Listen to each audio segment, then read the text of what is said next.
thing to leave in divisionary, but it is another to support division. And some of what we have done has been a lot of me sacrificing a whole lot to make sure that division moves ahead. But last week we started a new trend, and that is everybody kind of got involved in sowing into the vision.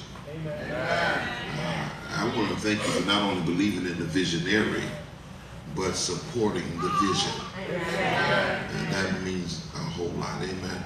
And I just believe that everything that we're doing in this season, it must be teamwork. Teamwork. Nobody can do anything alone successfully or in a timely fashion. But if we would come together as a team, God has given us great teammates. Just look around. You're sitting next to one of the greatest team players in the world. And we are in this thing to win it. Amen. Someone say we're in it to win it.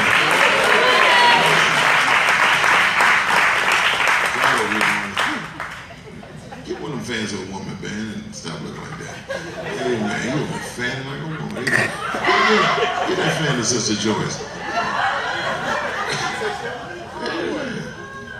See, she don't need a fan, you need one. Don't sit right up front unless you want to get toasted. Y'all know better. Y'all know better. Y'all know better. You've been dying to get up here. Well, here it is.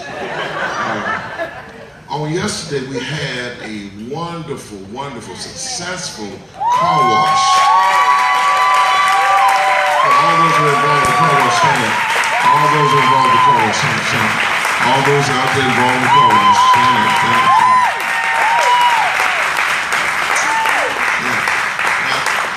There was some out there washing cars and some were washing cars, some were holding signs. Some were just supervising. Some were feeding, some were doing other things. But whatever your contribution was, it was a success. A success. And I want to thank God for the men, deacons who volunteered their time, and men that came out to help wash cars along with some of our younger men. Without anyone making them do it, they just volunteered to come out and do it. Thank you, brother deacons. Amen. We got some of the finest deacons in the world, greatest men and young people in the world. Amen. Let's give them a big hand. Let's give them a big hand. And look at a presentation. And let me say this as she's coming. And I'll make more mention of this as she's as the month goes to a close this month. But this young lady has been a star member in our church.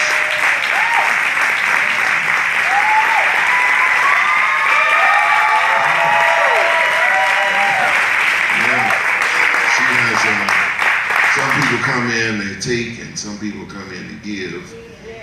She has really made a major contribution to our music ministry and our dance ministry with our girls. We have never seen her like that before, so we want to thank God for you. Good morning, Destiny. Good morning. I just want to say I so appreciate being able to take the lead and do what I do. And I can only do that because you allow me to do that, Pastor Allen. I want to Mike Robinson yesterday took the lead for this car wash, and he did it. He did it. I didn't have to do anything. He did it, and I appreciate everyone that came out and supported.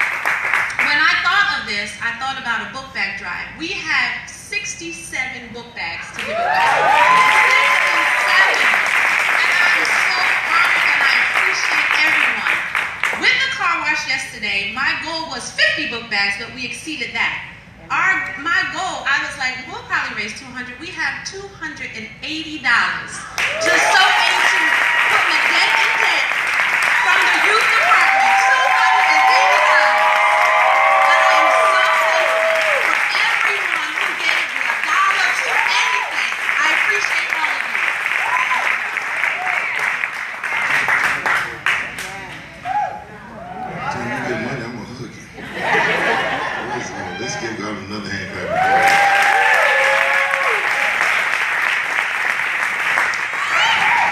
excited, and I'm excited about our future. I know that God has some great things. God would not bring all of these great people together for such a time as this if he didn't have a major assignment for us to do. Whether you know it or not, someone prophesied that we were in the making of a mega church. Well, we're already mega.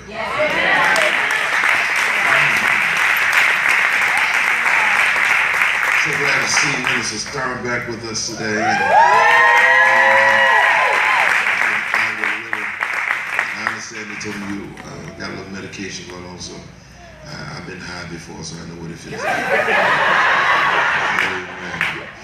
I stood up here one day and told folk I was taking some medication for my back, and was telling them that I was a little high.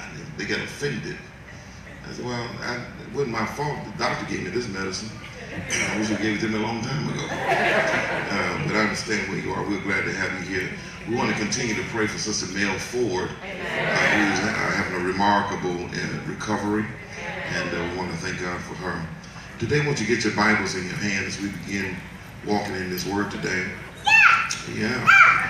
Come on, man. Stay with me. That's what I'm talking about. Now, don't have him so close. You got to take him to the back of the... He's going to drown out the broadcast. I don't take him to the back there because, you know, he gets happy and he's going to be louder than I am. But get your Bible in your hand and say this with me. This is the Word of God. This is the Word of God. Lift it up. Even if it's on your phone, say it with me. This is the Word of God. This is the Word of God. Heaven and earth shall pass away, but His Word shall stand forever. I am what the Word says I am. I can do what the Word says I can do. And I can have everything that the Word says that I can have. So after hearing the Word today, I declare that my life will never, ever be the same again. We have been in a series of teaching. We will continue this because it's our theme for the year, especially in this month of August as we are in the month of new beginnings, the 8th month, the month of new beginnings. We are here to reset our lives. Reset our lives. We've taken some courses that have led us in places that we did not plan to go. We have started with foundations that have been too small, so we have to recalibrate, regroup, and rethink some things. And today I want to deal with a change of plans. A change of plans. As we know, this word reset has everything to do with change. Change. People don't like change. They like things to remain the same. But whatever is not changing is either dead or unhealthy. Well, we determined that we are not going to be either of those. You must be ready to make the moves that God wants to make in your life. Push somebody and wake on because I see him sleeping in here. Push him and say, change. I don't know what kind of night you had, but come on back now. Come on back. Leave the party. Come on in here. Listen, interruptions. We should be familiar with that word. Interruptions are very common. They're a very common part of life. Things that you don't forecast. They seem to invade the shores of your well-planned life. The uninvited guest of trouble doesn't RSVP, but somehow it makes its way to your doorstep and enters in without permission. If I only knew that these invaders were coming, I could plan a little bit better for their arrival. I got some things that showed up and they didn't put me on notice. But they seem to show up when I'm at my most happiest place, when I'm being successful, sometimes when I'm in the most peaceful place in my life. Therefore, when I get to this place, I throw all caution to the wind and begin to relax and figuring that all is well. Then interruptions show up. Anybody know what I'm talking about? Something interrupted you. And when they arrive, they are on a mission. They're not only there, they're not only present with a plan, but they're there to rearrange what's already in place. They're not only there to disrupt the plan, but they have the audacity to rearrange what I have already in place. You've already chosen a mate. You've already chosen a career. You've chosen a domicile or address that you want to live in. You've chosen your friends. You've chosen your neighborhood. You've chosen your city, your state. Then all of a sudden, this unwanted trespasser, he arrives with some new plans. Allow me to quickly interject that all the interruptions that you see in life are not from the devil. Some of the things that have stopped your plans from going forward was the sovereign hand of God. So I like to think that they are divine interruptions. They're not demonic interruptions. Some of the things that have stopped my plans from going forth were divine interruptions. Can I get y'all to say with me, divine interruptions? Could this also be when you obtain a degree in your field, but never got a chance to use it? Or failed in the business that you toiled with for years, trying to keep the doors open, and it never did work? Or even a marriage that you prayed for and it ended up in divorce? Could these all be divine interruptions? Well, Romans 8:28 has the answer for us. Paul says, and we know that all things work together for good to them that love God. Y'all don't want to talk about the scripture tonight. See, you know, you want the good to work for the good, but all things work together. Even the bad things work together for the good to them that love God, to them who are called according, don't whisper that, go ahead and say it, according to his purpose. Yeah. All things, Joyce, they work together. They work together. They work together. Well, most of us don't understand that everything is not only working for your good, but everything that is happening to you is working for God. God has employed some things and possibly people that you don't like. They are bad, but they're working for your good. Y'all don't talk to me. They don't make you feel good, but the end result is they're working. They're on God's payroll. You would never pray the way that you pray. You would never, ever read the Bible seeking for answers like you do. You would never show up to church so faithfully in this hot weather, in the months of vacationing. You would never, ever fast and give up a meal if it had not been for the invasion of some divine interruptions. Some bad folks, some bad things, some bad incidents. They keep you in a good place. They keep you looking to God. So God, I want to thank you for the bad things that have happened because it made me do the right thing. And I possibly would not have done the right thing if I didn't have all these evil people around me. Can I get a witness in here today? There are some people that are assigned to your life. And their calling to your life is to keep you praying.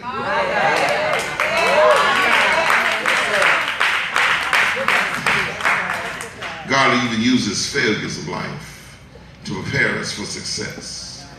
Even the 4 plans of a failed marriage has had its purpose in God's plan. Did you know that God's plans, God has a plan for your life? How many really know that God has a plan? And these plans did not formulate after you went to school, after you got your life together, but God had a plan for your life before you were even born. Y'all didn't know that, did you? In Jeremiah chapter 1 and verse 5, it says, before I formed thee in the belly, I knew thee. And before thou camest forth out of the womb, I sanctified thee, and I ordained thee a prophet unto the nations. Before I formed you, I knew thee. You're not no stranger to me. I knew you, and I knew everything about you. Hallelujah, Jesus. You don't surprise God with any of your low-down ways. God knew you before he called you. Y'all better get this. God knew you before he ordained you. That's why I trip sometimes when preachers or those who have a higher calling on their lives fall and it trips the church up. Well, if it didn't surprise God, why is it surprising you? Y'all don't want to talk to me when I hold them at a higher standard. God's not holding them at a higher standard. God called them even knowing that they were going to make the mess and the mistakes that they made before he even called them.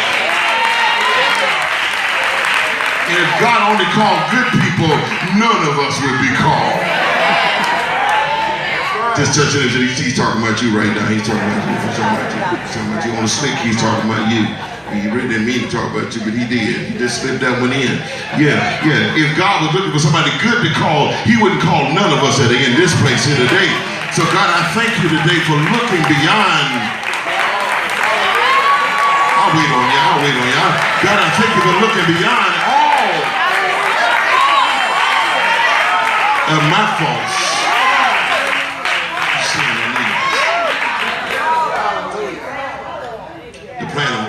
The plan for your life was formulated before you were born, before your mother got morning sickness in the first trimester of her pregnancy and began to throw up, before they were able to look at the ultrasound and determine your gender, before you connected with the egg in your mother's womb.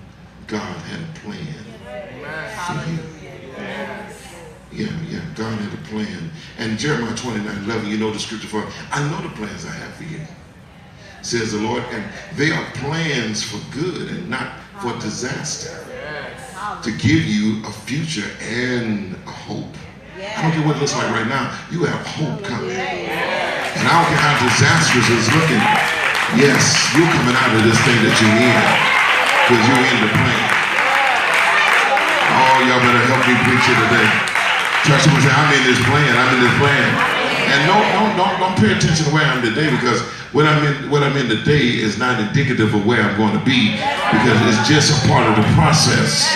I'm in God's plan, and as God processes me, I'm going to become everything that God has called me to be. Now, God has a plan, but of course, you have made your own plans.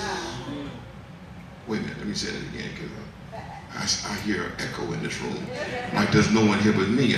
God has plans, but of course we have made our own plans. They don't look nothing like the plans that God had. You're beginning your life journey to discover that there's an emptiness in your life. You can't figure it out. It seems as though you should be happy. You have the home, the car, the job, the savings, you got the right spouse, you got a picture-perfect family, but there's still a void. What is this feeling, Pastor? It's the plan that God has instilled in you before you were born. It's longing to begin what you're here for. This plan wants to get out, but you keep suppressing it with your plan. There's something else inside of you besides what we see, what is visible, and is longing to be birthed, but you keep smothering out with your plan. And in Psalm 42 and verse 7 it says, the deep calleth unto the deep at the noise of thy waters. What he's really saying is, there's something deeper calling to something deeper inside of me. There's something deeper inside of me. You are paying too much attention to my surface, but there's a deeper part of you. Oh, look at someone say, there's a deeper part of you. And listen, you cannot ignore it. It speaks to the depths of your soul. Because like Jeremiah, you have been sanctified. Oh, I want to talk to y'all this morning. You've been sanctified. And that's not, you've been set, you're not set on fire to jump and shout. That's not what this is about. This sanctification is all about you being put apart, set apart, and marked. Someone say, I've been set apart. And I'm marked. This is why people have been seeing something about you and that's different since you were a child. You never did fit in. What am I talking to in here today? Yeah, you never did fit in. You always stood out from the crowd. People misunderstood you. They thought that you were strange or weird because you dressed differently. You kept to yourself and wasn't allowed to be common. You didn't just fit in. You didn't fit in. They kept putting a label on you. There's something wrong with her. She's a strange bird. He's a strange, something wrong. Something got to be wrong with him. But there's a mark on your life. And sometimes this mark causes you to walk alone. Anybody know what I'm talking about today? Yeah, you tried to blend in, but it becomes uncomfortable for those around you because they know you don't belong. They know you don't fit in. There's something different about you. There's something different about you. You're trying to fit in with the other ducklings, but you are just an ugly duckling. Anybody know what I'm talking about today? Right now, they don't understand who you are because you're oddball in the crowd and you look like an ugly duckling. To one day they discover that you were not a duck at all. Then you were a swan hanging out with ducks. And I don't know what this is for today, but it showed up for me. I didn't fit in. I didn't fit in because there's a mark on my life. So what we try to do is we attempt to alter the plans of God because we get so tired of being the only one. Amen. With all that effort to run away from who you are, you end up right back into your calling. Anybody ever tried to run from God before? There's 5 people, okay? So, I mean, yeah, God was telling you to do something, and you try, you know what, I'm not this weekend, not this weekend. I know what you said, but not this weekend. It's the wrong weekend for all that sanctified stuff. So what you do, you sit at a bar and try to drink with everybody else. And then while you're sitting there on your third drink, someone else sits next to you that needs ministering to. And then the inebriated you suppresses while the anointed you comes out. I wish I had a real church in here. You trying to hide this thing and just keep on coming. And when you find out this person it needs some ministering to, you order another drink trying to say, no, I'm off. I'm not going to deal with that today. And then the Holy Spirit said, oh, you're going to deal with it because I'm going to deal with it through you, even with this alcohol in you. Can I get a real witness at the end? Oh, I know. You think that God only uses you when you're all right, but can I tell you, God will use you.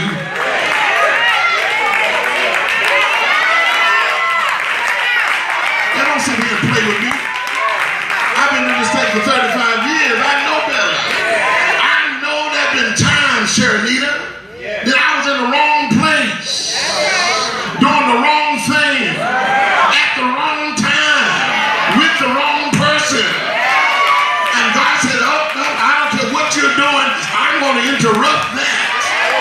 And I'm going to call my anointing to come out, and everybody's going to know you don't belong here.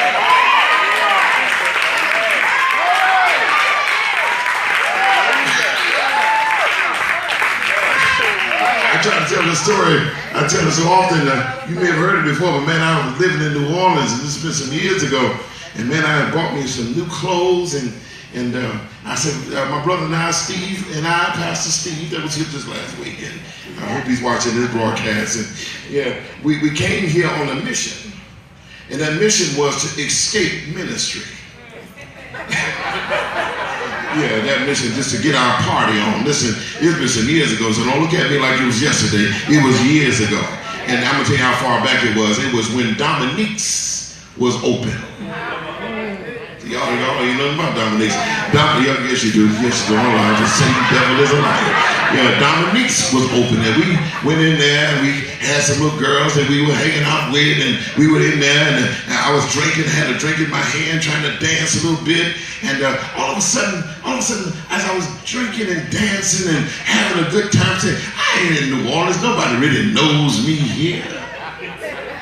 Somebody walked up behind me and said, Reverend Allen, is that you?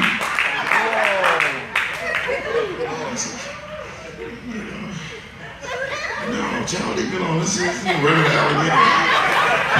And then later on, this kept going on. Somebody walked up to me and said, Reverend Allen, is that you?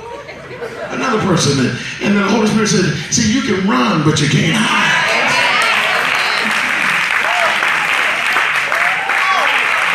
And that's when Jesus overrode Jack Daniels. Now, y'all not hearing me today.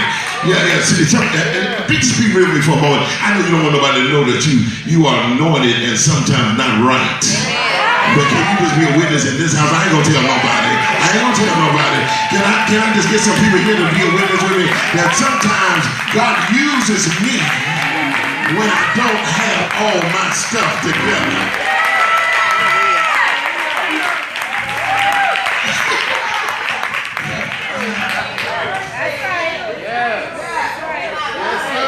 Y'all said that, man. The rest of them just being so fake. No, man. No, this is real. So here it is. You make plans to get away, and still someone knows who you are. And then you ask the question, why can't I just be like everyone else? Well, Proverbs 19:21 says, you can make plans, many plans, but the Lord's purpose will prevail. Yes. You made plans, but God had a purpose. Yes. God's purpose for your life will supersede all of your plans. But remember that all things are working for the good, and they're working for God. To those who are called according to His purpose. You tried to avoid this long enough, and today is a day of reset. Amen. The wonderful part about God is that He doesn't give up on us. He does not give up on us. He will do whatever it takes for us to walk in our purpose. Philippians 1:6 says, I'm certain that God, who began the good work within you, will continue His work until it is finally finished. Amen. On the day when Jesus Christ returns. Amen. I started something. God started something, and He's going to finish it. Amen. He started something. You may have gotten off track. You may have taken a detour. That's right. But what God started, He's going to finish. Amen. Amen. I know people say, ain't no way in the world you are called. But God says, what I started, I'm going to finish. I'm going to shock your family. All those that thought that you were going to be who you are for the rest of your life, they didn't know the real you. I started something. I'm going to finish. See, God's purpose and plans for us were prearranged. We were predestined. And even though you are not remotely close to resembling what you will be, it's all in the working. And I know you're probably wondering, why me? How can I ever be any use to the kingdom? Remember this, God never calls to qualify. He qualifies to call.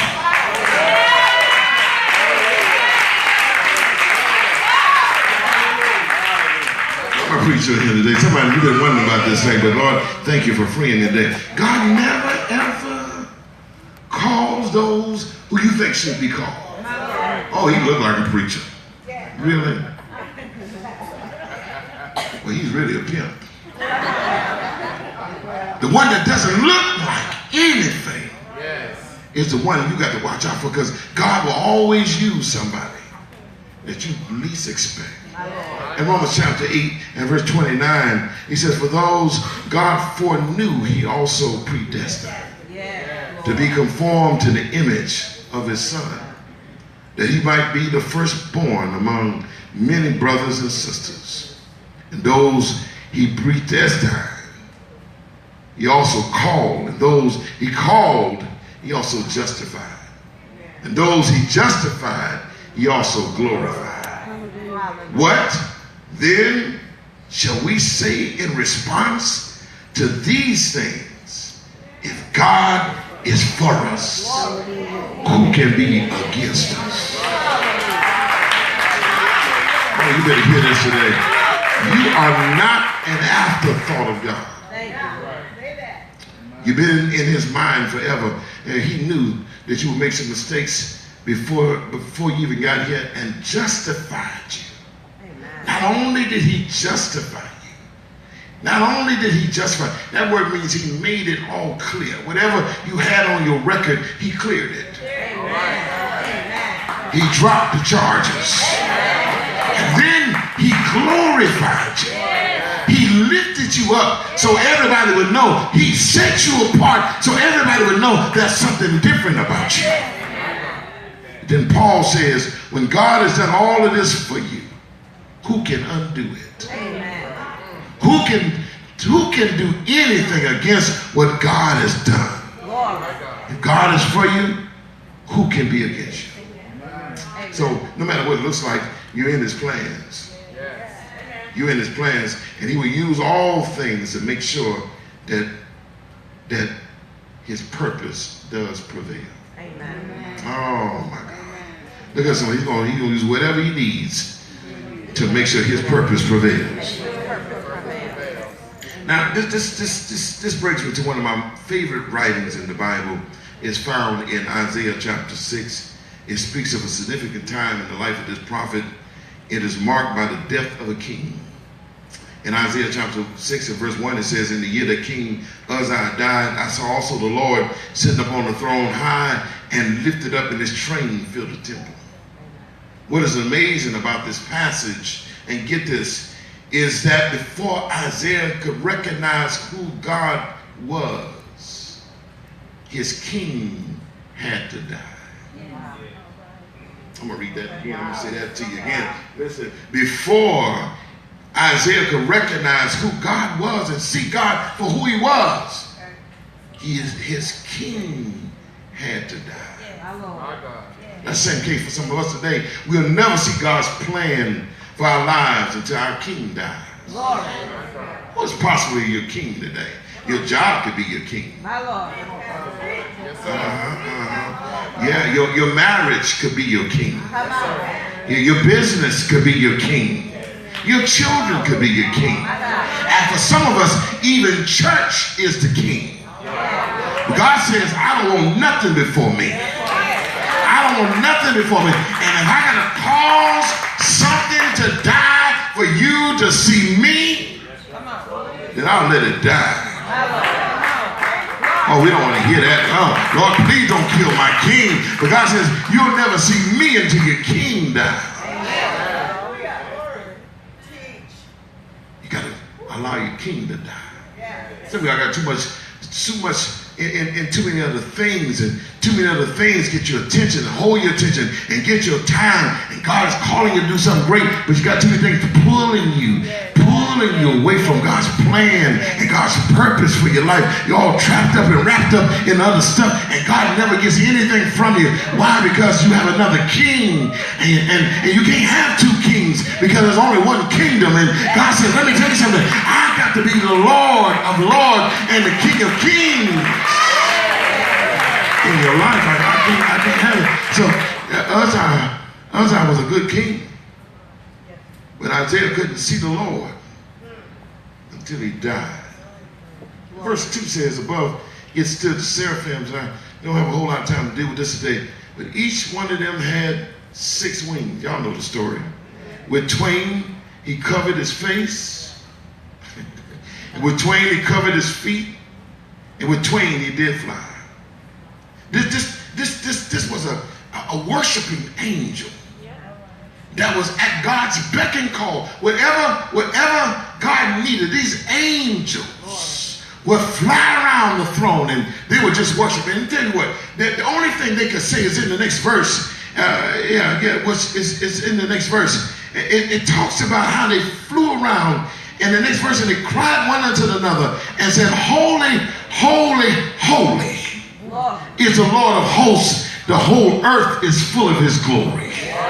Every time they looked at God, the best word that they come up with is holy. I don't know, there is no other adjective to describe him. He is holy.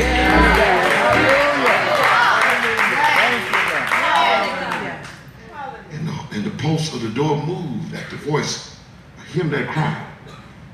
And the house was filled with smoke. I wish I had time to deal with this today, but I want you to see something here today.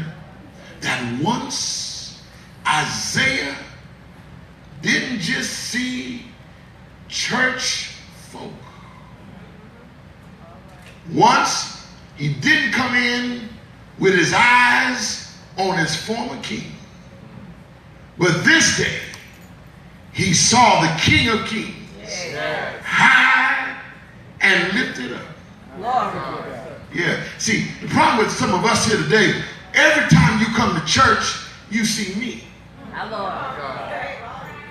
You're looking for me. You're looking for the people. Where are the people? Where's my friend? Where's my co-worshiper? Let me tell you something. That you ought to come here with the mindset every time you come here is to see the Lord. And if you want to see him, let me tell you where he is. He's not down there on the floor. But he's high and he's lifted up. Oh, but you got to see this. Then said I, woe is me. Oh God, here it is. I am undone because I'm a man of unclean lips. Do I have anybody here today that can say that with me today? Lord, everything that should be coming out of my mouth is really not coming out.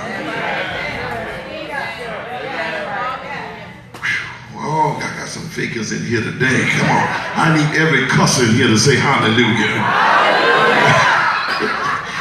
Yes, because I'm a man of unclean lips. Now watch this. And I dwell in the midst of a people.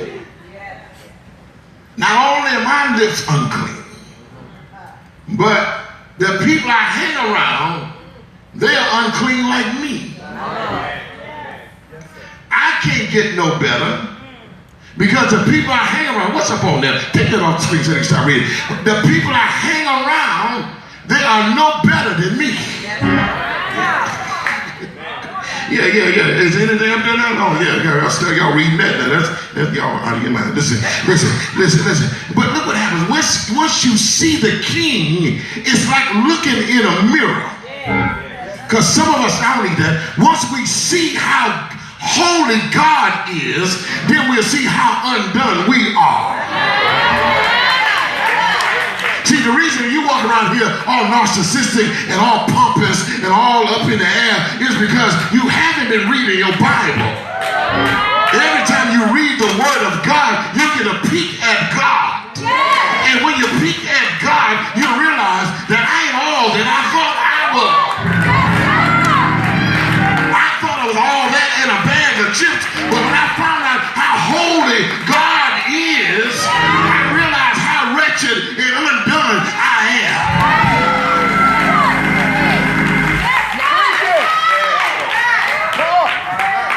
This touch was ain't nothing to me, ain't nothing to me. If there's anything that's good about me, Clyde, it is the grace of God. Y'all better hear me here today. If there's anything good about you, it's not you. Look at someone, it's the grace of God.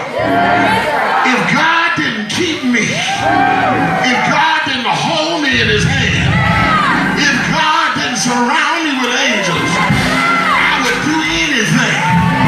But I'm so glad to report to you this morning that I got angels all around me.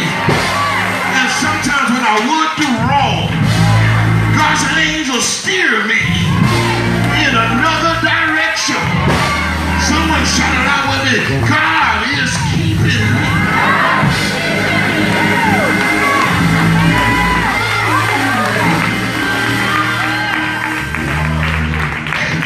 I'm almost there. Listen, ain't no need you sitting there talking about the things I used to do. I don't do them no more. Yeah, because you got a new set of things you do. Them things outdated. You got some new stuff you doing in this new millennium here. No. And what some of us have done, we've just gotten a little more craftier.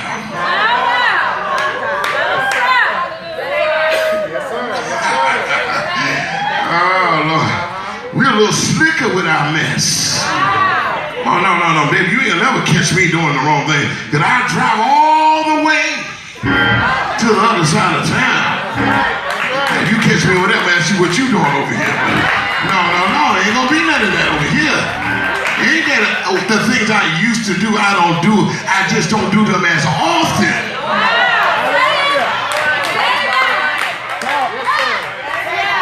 Now that's not to discredit your deliverance.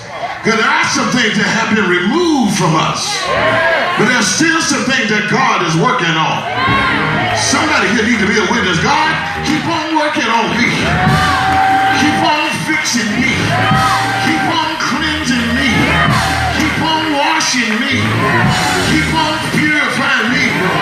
And one of these days, I shall come forth as pure gold.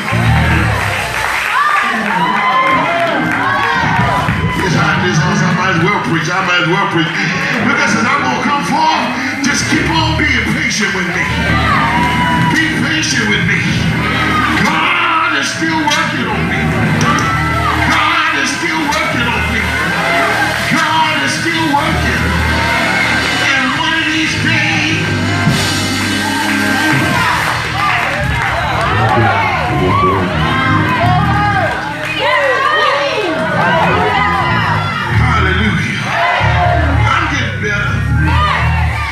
see, that's why you can't sit around and let people tell you what you're not.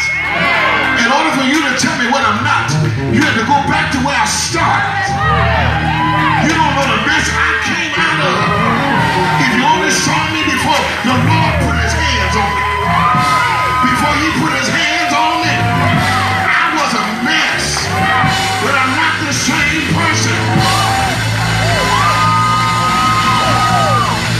Shake your arm out, somebody tell me. Still working on me. He's still working. He's still working. He's still working. He's still working. And what he decided to do, he decided to use all things. All things are working together for my good. So sometimes it's not all good. Sometimes it's the bad, but it's working. Now let me hurry and tell you this. Some things that you're going through now is working on your testimony. It's working on your testimony. You'll be able to look back over your life and tell somebody through many dangers, storms and snares, I have already come. It was grace.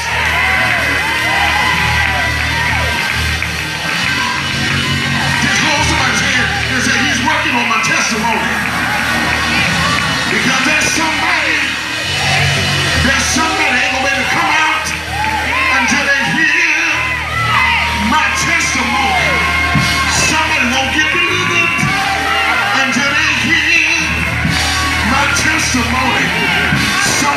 been free until they hear my testimony.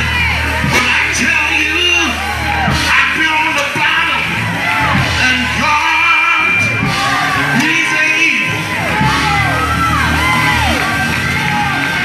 I wish I had somebody here. Can you grab somebody by the hand and tell neighbor, the Lord is able. Now hold that hand. Hold that hand. And tell your neighbor, I don't think you know what you got in your hand. But what you got in your hand is not just another hand. But what you have in your hand is a miracle. You're holding the hand of somebody who wasn't supposed to make it. You're holding the hand of somebody who was supposed to be dead and gone.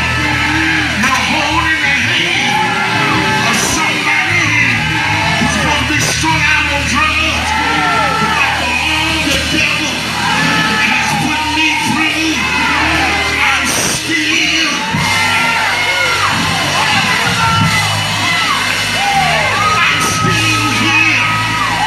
Is there anybody here? Is that your testimony? Is that your testimony? Why don't you stand on your feet and tell somebody, neighbor, I got one more thing to tell you. I gotta cut this thing off. Neighbor, I want to tell you something. I want to tell you something. I don't look like what I've been through. I don't look like what I've been through. I don't look like all the hell I've been through. I don't look like the toils that I've been through. So if you've been through anything in these last 8 months, I want you to lift your hands and you're gonna praise.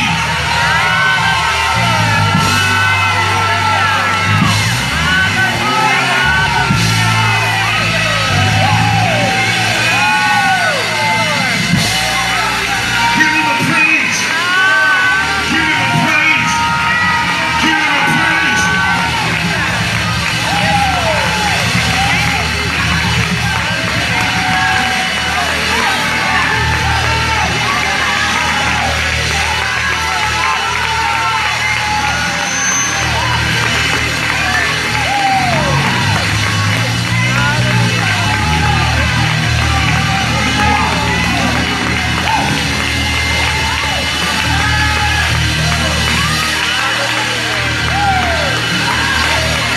Now find somebody that don't know you. Find somebody that don't know you. Tell me you don't know me. But it had not been for the Lord on my side.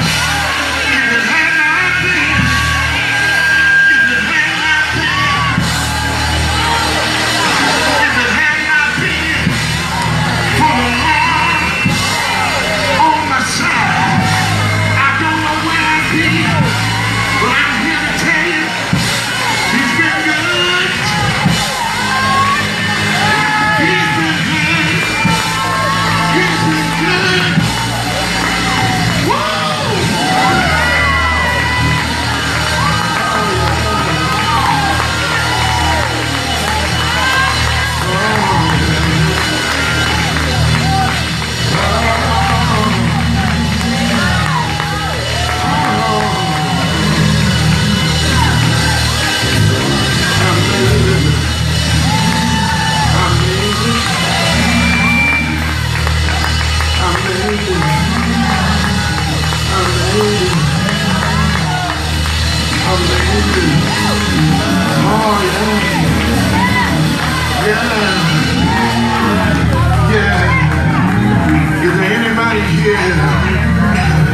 Are you glad this morning?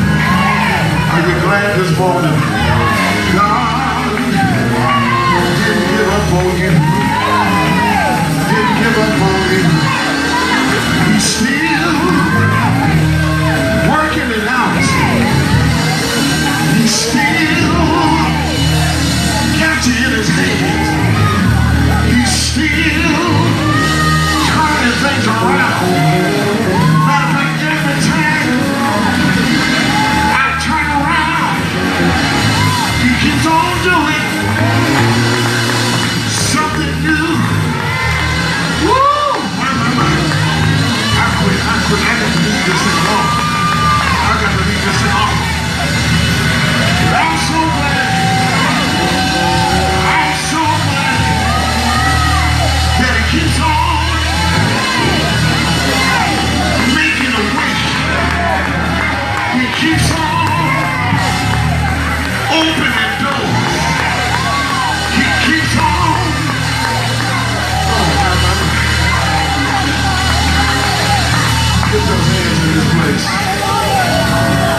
over this building.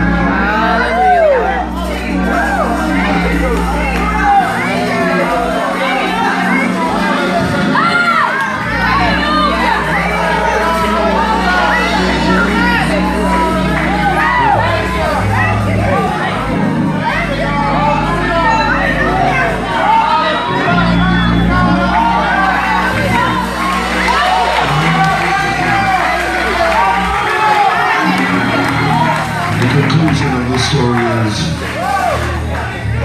when God needed somebody, he had an angel to purge the lips of a filthy-mouthed prophet. A filthy-mouthed prophet. And asked, who will go for us? And whom shall we send? And Isaiah said, Lord, here am I. I'm not much. Hallelujah, Lord. But here am I. Hallelujah. I got a bad reputation. But here am I. I haven't done everything right. I haven't crossed every T and dotted every I. But here am I. You're going to have to keep working on me, Lord. This one-time cleansing is not enough. You're going to keep on working on me, but here am I. I'll go. Use my hands. Use my mouth. Use my eyes. Use my voice. Use my mind. Whatever you can use me. Lift those hands all over this place. Lord, here am I. Whatever you want to use, I yield myself to you. I yield myself to you. Hallelujah, Lord. I yield myself all over this place. Lift those hands. Lift those hands. And say, Lord, not my will. Not my will. But let your will be done. But let your will be done. Here am I. God knew who you were before this moment became a reality. So don't disqualify yourself with your past. Don't do that. Let me hurry up and tell you this. When you read the Hall of Faith, when you read the Hall of Faith, which is found in Hebrews 11, there's some people in there that didn't get it all right. But by faith, Abraham lied, laughed at God, but he's in there. Noah got drunk after the ark had landed him safely to dry land. Was a drunken prophet, but he's in there. And many others in there, but there's one woman in there particularly. Her name is Rahab.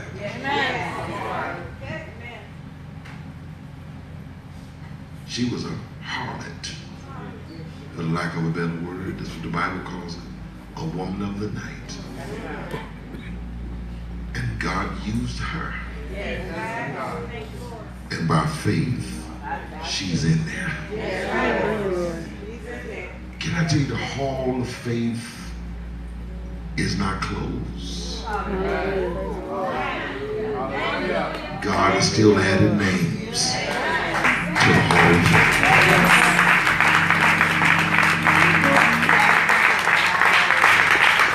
Many of you that are looking at me today, once you step into your calling, you too will be in the Hall of Faith. With the testimony, and many people, church folk will look at it and say, oh, you had no business being there. Because my God, you just did. Look at all what you did. Look at how you dress. Look at all those tattoos. Look at the piercings. Look at the mistakes. Look at this. Look at that. Look at all the weed you smoked. You'll say, yeah, I did all of that. But before the book closed, I got it right.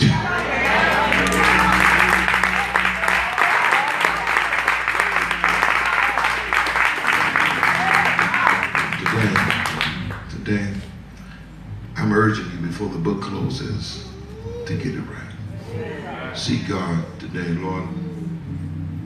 What is it you want me to do? What's your plan for my life?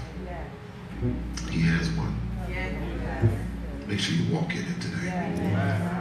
Walk in it. Abort your plans. They're not working. They're not working. You tried it long enough. Give it to God. Lord, for the rest of my life, I'm going to let you be the king of my life. Hallelujah. Today there may be someone here that while we all stand together, that needs